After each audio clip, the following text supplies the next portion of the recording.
Every year on New Year's Eve, while everyone else is lining up champagne bottles or kissing someone at midnight, I go to the same little movie theater on Ninth Street. They do this overnight marathon, 5 back-to-back classics, all on old reels, complete with the occasional flicker and film grain that somehow makes it all feel more honest. It's for people who don't mind being alone in the dark with strangers. People like me. This year, I got there early. I always pick the same row, row G, third seat in from the left. Far enough back for a good view, close enough to the exit that I can sneak out during slow scenes. It was just after 7:30 when I settled in, hoodie up, a greasy popcorn in my lap, phone already silenced. I didn't expect anything. That's probably why it hit different when he sat down next to me. He didn't ask if the seat was taken, just slid into it like he'd been doing it for years. I didn't even look at him at first. I was mid-scroll on my Letterboxd app, pretending to rank Kubrick films in my head just to pass the time. But then I heard the sound of a jacket unzipping, the faint crinkle of candy being opened. Quiet, familiar sounds. And then I felt it. A shift. A presence. You know when someone sits close enough that you can sense the warmth of them, even if your skin doesn't touch? That was it. I glanced sideways. Casual. Brief. Just a clock who'd picked the seat next to me when half the row was still empty. His eyes were the first thing I noticed. Not the color, not right away, just the way they looked at the screen. Focused. Still. Like he wasn't just watching, but listening. Like he came here to disappear too. The lights dimmed before I could catch anything more. And then the first movie started. It was Rear Window, Hitchcock. A good opener. I knew every frame, so I let myself get distracted in the quietest ways, watching him in my peripheral vision, noticing how he leaned slightly forward during tense moments, how he smiled softly at Grace Kelly's entrance. He didn't speak, not once, no jokes, no whispered commentary, just this steady, quiet presence beside me. At some point, our arms touched. Barely. I had shifted to stretch my legs a bit, and his elbow was already resting on the armrest between us. It wasn't a bump. It wasn't sudden. It was just there. He didn't move. Neither did I. And something about that silence felt louder than the whole theater. By the time the second movie started, before sunrise because of course, I had memorized the exact way he laughed under his breath when Jesse made some sarcastic remark. I knew he chewed his candy slowly, thoughtfully, that he didn't fidget, that he was perfectly still unless something made him laugh. And when he laughed, his whole body moved with it. Subtle, like a tide rolling in. Still, we didn't speak. Not during the intermission either. I almost said something. When we both stood up to stretch and ended up walking side by side down the aisle, I opened my mouth to say something casual. Long night ahead? Or they always pick before sunrise, huh? But I didn't. He pulled out his phone, not to check messages, but to take a picture of the marquee inside the lobby. His screen lit up just enough for me to see his lock screen, a blurry photo of what looked like a dog running through snow. I was probably staring too long. But when he looked over at me, our eyes met again. He smiled. Small, quick, real. And then he was walking back into the theater, back to our seats, back to row G, seats 3 and 4, and I followed him, already wondering if he was going to stay through all 5 films. Already wondering if I wanted him to. I don't usually stay all night. By the third movie, I'm either half asleep or bored. But not this time. Something about the way he settled back into his seat kept me tethered. It wasn't romantic. Not yet, anyway. It was just curiosity. That kind of silent magnetism you can't put words to. Like a soft gravitational pull. Familiar, but not in any way you could explain to someone else without sounding like you were making it up. We sat there. 2 strangers in the middle of a small crowd, breathing the same recycled air, our knees barely grazing in the dark. The third film was a surprise pick, lost in translation. I almost laughed. It felt on the nose. That whole thing about 2 people sharing quiet moments in a foreign place, barely speaking, yet somehow understanding each other better than anyone else. We were both alone, yet not entirely. And maybe I was projecting, but when I glanced at him during the scene in the hotel bar, The soft, neon pink light flickering against Bill Murray's face, I caught him already looking at me. He didn't look away, he just smiled. Again, that same barely there smile, like he knew exactly what I was thinking. I smiled back. Nothing big. Just a twitch of the lips, a silent agreement. We're here. Together. For now. And then he looked back at the screen. It was such a small moment, so quiet I might have missed it if I'd blinked. But it changed the entire texture of the room for me. Suddenly the movie was background noise. Suddenly, the hum of the old projector. The shuffle of someone unwrapping candy a few rows down. It all faded. All I could feel was the weight of his presence next to me. The subtle rise and fall of his breath, the occasional shift of his leg. And I liked it. I liked it so much I started hoping the movie would slow down, stretch out. I didn't want to move. I didn't want the next intermission. I didn't want the spell to break. But it did, as it always does. The lights came up halfway. People stood, cracking their backs, heading for the lobby to refill drinks or check the time. A couple behind us loudly debated skipping the last two films. I stayed seated. So did he. Neither of us said anything. Not right away. I was mid-sip of my water bottle when I heard it. His voice, low and even, the first words he'd spoken all night. Do you know what's next? I turned to look at him. His head was tilted just slightly toward mine. His hoodie was off now, revealing a simple, dark gray long-sleeve shirt that fit him a little too well. His voice matched his presence, calm, thoughtful, warm. Yeah, I said, my voice coming out rougher than I expected. I cleared my throat. I think it's Carol. That's what the poster said anyway. He nodded. Good choice. Quiet one. That last part made me smile. Guess that's the theme tonight, I said. His eyes met mine again. Not a bad theme. I could have said more. Could have asked if he came every year, if he was here alone, if he always sat in row G. But I didn't. Something about the energy between us didn't want to be rushed. It wanted to simmer. He turned back toward the screen and stretched his arms in front of him, cracking his knuckles one at a time. Then he leaned back again, arms crossed, one knee bouncing slightly. I liked that he fidgeted a little. It made him more real. A few minutes later, the lights dimmed again. And just like that, we were back in it. The room darkened. The screen came to life. And I felt that subtle shift again. The invisible tether between us, pulling just a little tighter. Carol started slow, as it always does. Long glances. Soft color palettes. Hands brushing against coat sleeves. It was the kind of movie you had to feel more than understand. And I wondered if he felt it the way I did. If the hush between us mirrored the hush between those characters. A gentle tension. A possibility neither of us was quite ready to name. At one point, he shifted his weight and our legs touched again. This time more fully. Not accidental. He didn't move. Neither did I. And somewhere around the scene with the gloves, the moment Carol first reaches out and gently touches Teresa's hand, I heard him let out a slow breath. Like something in him had been holding still too long. I wanted to look at him, but I didn't. I just sat there, watching two women fall in love on screen, feeling something rise quietly in my chest. Something warm and patient. When the credits rolled, the lights stayed dim. I turned to him again, heart unexpectedly full. You staying for the last one? I asked. He turned his head, nodding once. Yeah, can't end the year without the midnight movie. Me neither, I said, even though that wasn't true until now. He didn't ask my name. I didn't ask his. It didn't feel necessary. Not yet. The final movie was set to start just after 11:30, so it would stretch past midnight, right into the new year. Some couples were already huddled up, one of them half asleep against the other's shoulder.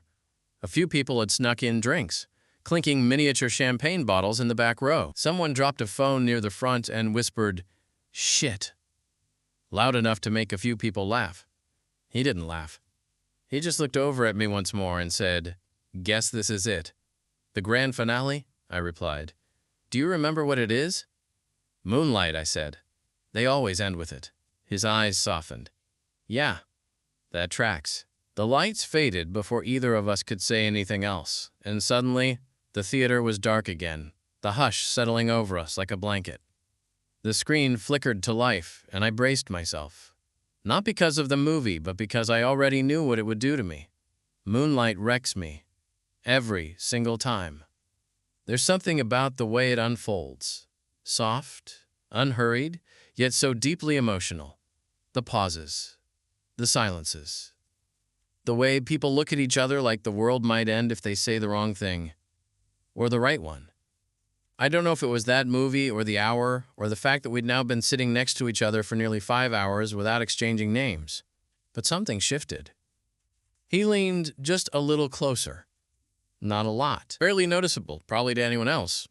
But I felt it. And then he whispered, barely loud enough to be heard over the sound of Chiron running on the beach. You ever watched this with someone before? I shook my head slowly. Only ever alone. He nodded like he understood, like that meant something. And we fell quiet again. By the time the movie hit its final third, the diner scene, the slow return to connection, the cautious dialogue, I realized we hadn't moved in over an hour. My leg was still touching his. My arm, slightly tilted toward his side of the armrest, hadn't pulled back. I wasn't tense. I wasn't faking it. I felt calm. The last scene always stays with me. That soft line, "You're the only man who's ever touched me." It hit different this time. I didn't look at him. I didn't need to. But I could feel something shift again. This quiet thrum of tension that wasn't nervous or uncomfortable. It was the kind of tension that asks permission just by existing. The credits rolled, quiet and slow, and the room stayed dark. A few people clapped. Some rustled in their seats, grabbing coats, stretching limbs. He didn't move, neither did I. Then he said, "Happy New Year." I turned to look at him. It was the first time I really saw his face, now that the screen's glow wasn't washing everything out. Strong jaw, little stubble, soft lines around his eyes like he smiled more than he let on. "Happy New Year," I echoed. We just sat there. I didn't know what to say. I think he didn't either. Then he asked, "Want to walk for a bit?" I hesitated only for a second before nodding. Yeah, I do." We grabbed our coats in silence, walked out with the slow trickle of other night owls into the cold, damp air of 2 a.m. January. The street was still wet from an earlier rain. It smelled like distant fireworks and old pavement. We didn't go far, just a slow walk around the block. He zipped up his coat halfway and stuffed his hands in the pockets. I kept glancing sideways, trying to memorize the curve of his cheek when he looked up at the night sky. "Feels weird," he said. "What does?" "Starting a new year like this, with a stranger," I swallowed. "But kind of good," he added, softer. We passed under a street lamp. He paused there, half lit by the yellow glow. "Do you want to stay strangers?" I asked, before I could stop myself. He looked at me for a moment that felt longer than it probably was. Then he shook his head. "Not really." That was the first time he smiled like he meant it. Wide enough to see teeth. Soft enough to feel something real move between us. He reached out a hand. Simple. No flourish. "I'm Eli." I looked at it. Took it. "I'm Jonah." We didn't let go right away. We stood there for a while. On the sidewalk, under that flickering street lamp, still holding each other's hands. Not tightly. Not like a handshake. Just there. I could feel the roughness of his palm. Calloused in a few spots, probably from guitar strings or rock climbing or something else I'd never guess in a million years. Eli's thumb brushed lightly along the side of mine, like he hadn't even realized he was doing it. Then, like we'd both suddenly become aware of how long the silence had stretched, we let go at the same time. "Sorry," he said, rubbing the back of his neck. "For what?" He shrugged, looking down at the sidewalk. "Just, I don't know. It's been a while since I've done something like this." "Like what?" He looked up, and, for the first time, I saw something behind his eyes. Not just that quiet, watchful energy I'd felt in the theater, but something heavier. Something lived in. "Trusted someone I didn't know," he said, or wanted to. I didn't know what to say to that. Not right away. So I just nodded, the way you do when someone tells you something they didn't have to. And then, before I could overthink it, "Do you want to grab a coffee or something?" Eli let out a breath that could have been a laugh or relief, or both. "Yeah," he said. "I like that." We ended up at this 24-hour diner 3 blocks away, the kind of place that probably hadn't changed its wallpaper since 1993. It was nearly empty, just a sleepy server wiping tables and a man in a booth muttering into his crossword puzzle. We slid into a booth by the window. I took the side facing the street. Eli took the other. The waitress came by, barely looking at us. "Coffee?" she asked, already reaching for the pot. "Please," we both said at the same time. She smirked and poured 2 mugs without a word. Eli cupped his in both hands, like it was doing more than just warming his fingers. For a while, we just sipped. The silence was different now. Not the electric, almost accidental quiet from the theater, but something slower, familiar. "I almost didn't come tonight," I said finally. He looked up. "Why not?" I shrugged. "Didn't feel like being around people. I've had a weird year." He gave a soft, understanding sound. "You and me both, yeah?" Eli swirled his coffee, watching it settle before answering. "I was supposed to go to a party, a real one. Loud music, confetti, some rooftop thing. But I bailed. I needed something quieter." I smiled. "You found the quietest place in the city." "That's why I picked that seat." "What do you mean?" He looked up at me again. "I saw you, sitting there alone. You looked like you didn't want to be bothered, but you also didn't want to leave." I blinked. "So you sat next to me?" He nodded. "I figured if someone was going to sit there, it might as well be me." That made me laugh. Not a big laugh. Just a little puff of breath through my nose. But it was real. "You were right, by the way," I said. "About what?" "That I didn't want to be bothered, but also didn't want to be alone." Eli's gaze held mine. Yeah, I could tell. There was something about him that felt settled. Not polished. Not perfect. Just still. Like he didn't need to impress anyone. Like he had space in him for silence, and didn't rush to fill it. I hadn't realized how rare that was. We sat like that for a while, occasionally sipping our coffee, watching the snow begin to drift outside the window, fine and soft and slow. "You from here?" I asked. Eli shook his head. "I moved here last year, for work." "What do you do?" "I build furniture. Or try to. Mostly I fix broken stuff other people don't want to throw away." I blinked. "Seriously?" He smiled. "Yeah, why? That's just not what I expected." "Good or bad?" "Good," I said, and meant it. "It suits you." Eli raised an eyebrow, curious. "How so?" "I don't know," I said, shrugging. "You seem like someone who doesn't rush things." He looked at me for a long moment. "You say that like it's rare." "It is," I said quietly.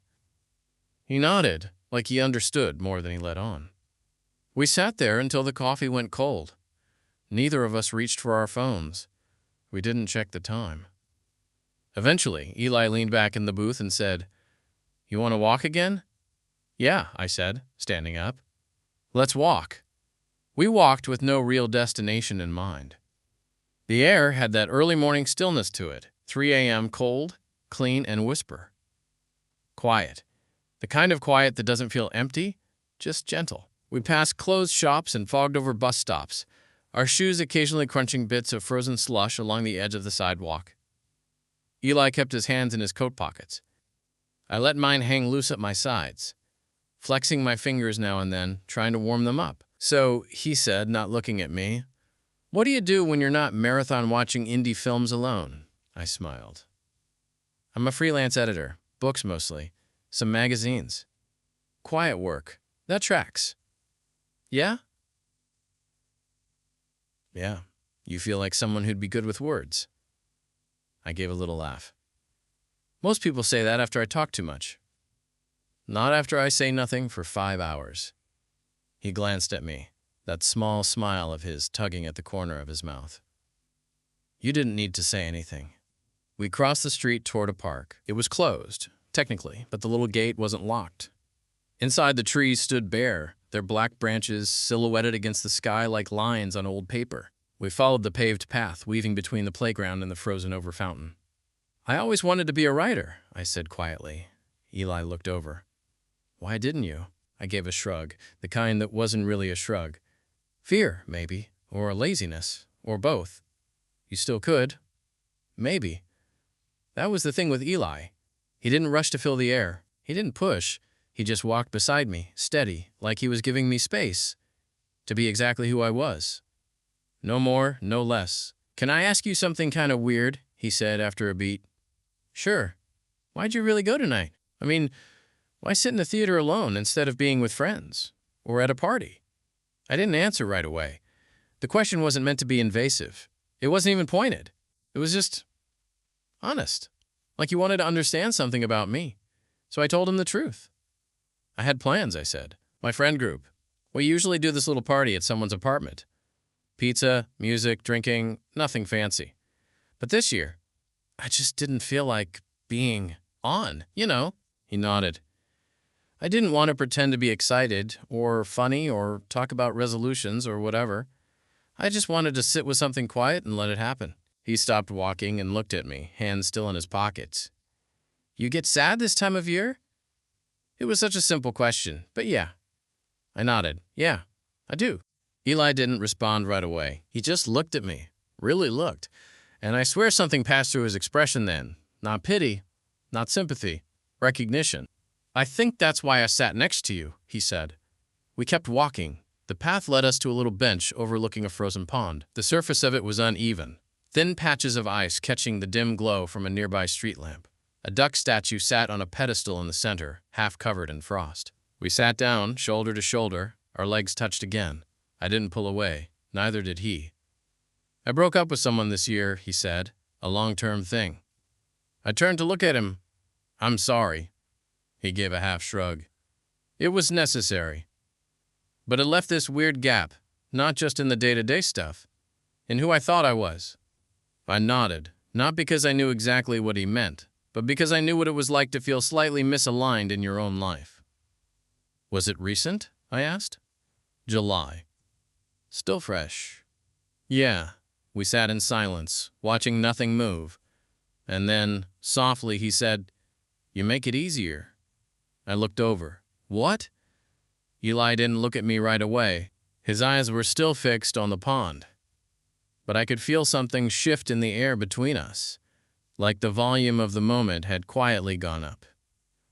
"You," he said again. "You make it easier to be quiet." I didn't know how much I needed that.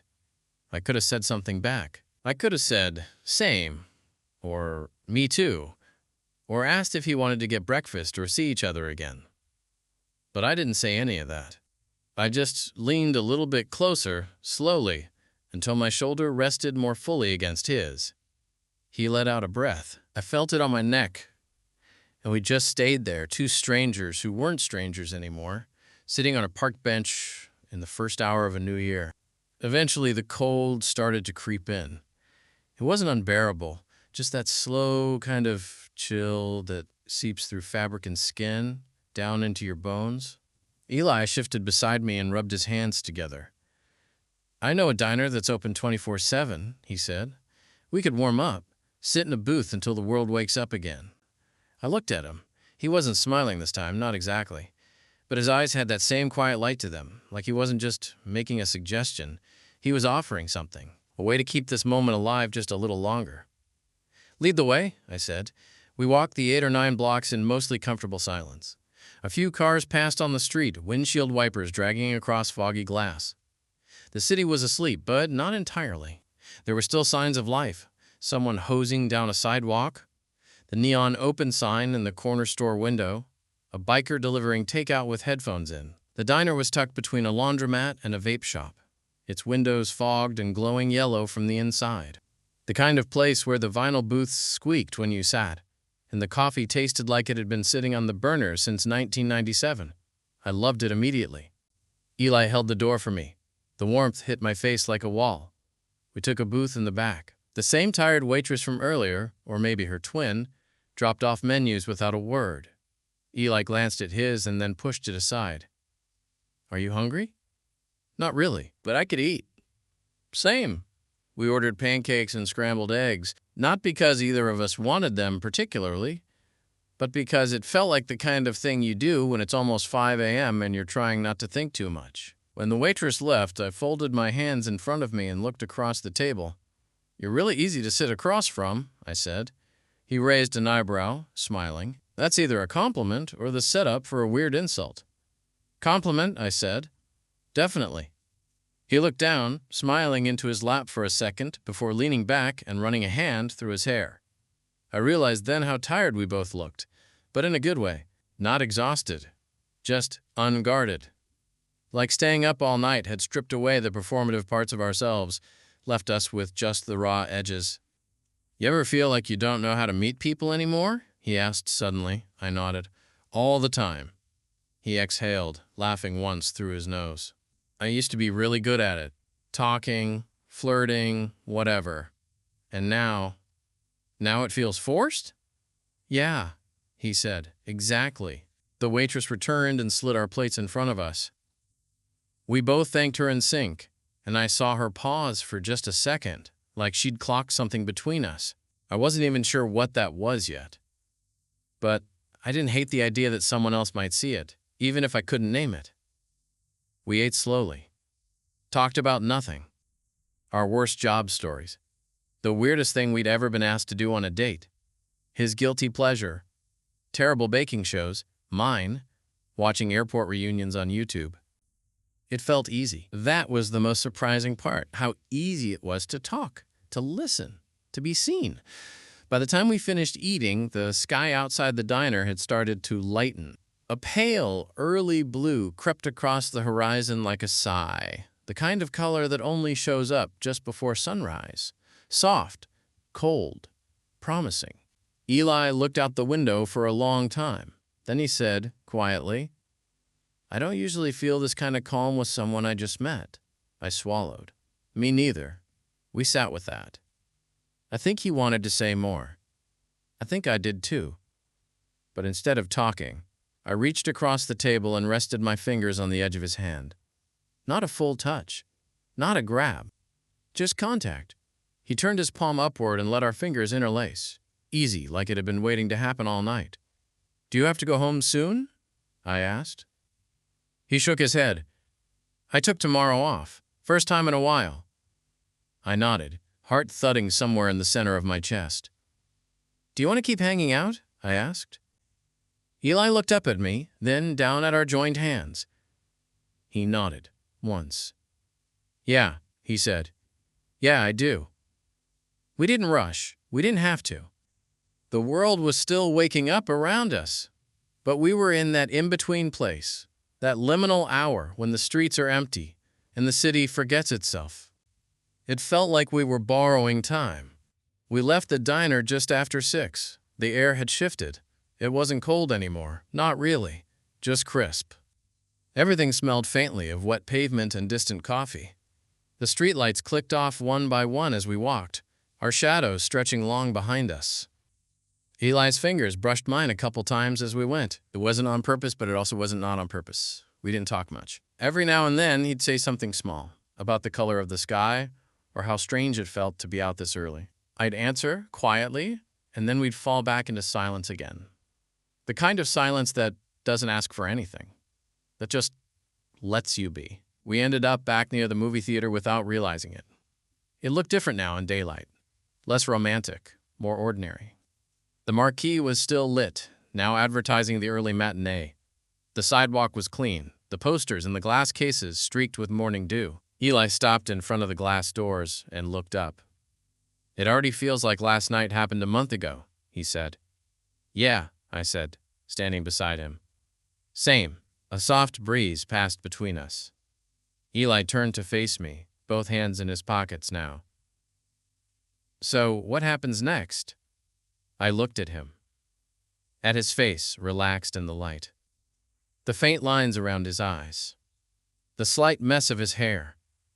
The kind of tired that came from too many hours of being awake, but none of the heaviness. It was a good kind of tired, a full one. "I don't know," I said honestly. He nodded, like that was an acceptable answer. Like maybe he didn't know either. I haven't been with anyone since the breakup, he said after a beat. I'm not rushing into anything. I'm still figuring things out. I didn't flinch. I didn't pull back. I just said, that makes sense. He looked at me with something like gratitude. And you? He asked. I haven't dated in a long time, I said. Nothing serious anyway. I think I got used to being alone. Eli looked at the ground, then back up. But you're not alone right now. It wasn't a question. No, I said quietly. I'm not. The wind blew a little harder this time. My hands were cold again. Come back to mine? I asked. Just to rest. Nothing else. Eli didn't answer right away. He just looked at me. Really looked. And then nodded once. Okay? We took the train. It was early enough that no one was on it. Just a few sleepy commuters and one old man eating peanuts straight from the bag. I kept my eyes on the floor while Eli sat across from me, his knees lightly bumping against mine with every turn of the car. At my stop, we stepped off together. Walked 3 blocks in silence. I unlocked the door to my apartment, let him in first. It smelled faintly of whatever candle I'd left burning the day before. Something warm, maybe cedar or sandalwood. I hadn't cleaned, but it wasn't a mess either. Just lived in. Real. Eli stepped inside, turned in a slow circle, taking it in. It's nice, he said. Thanks. I dropped my keys on the little tray by the door, kicked off my shoes. Eli did the same. We both stood there for a moment, the quiet stretching between us again. Not tense, just full. Full of everything we didn't say back at the diner, or the theater, or the park bench. I led him to the couch. We sat close, but not touching yet. I reached for the throw blanket draped over the side and handed it to him. You can lie down, I said. Get some sleep. I'll be in my room. Eli shook his head. Stay. I paused.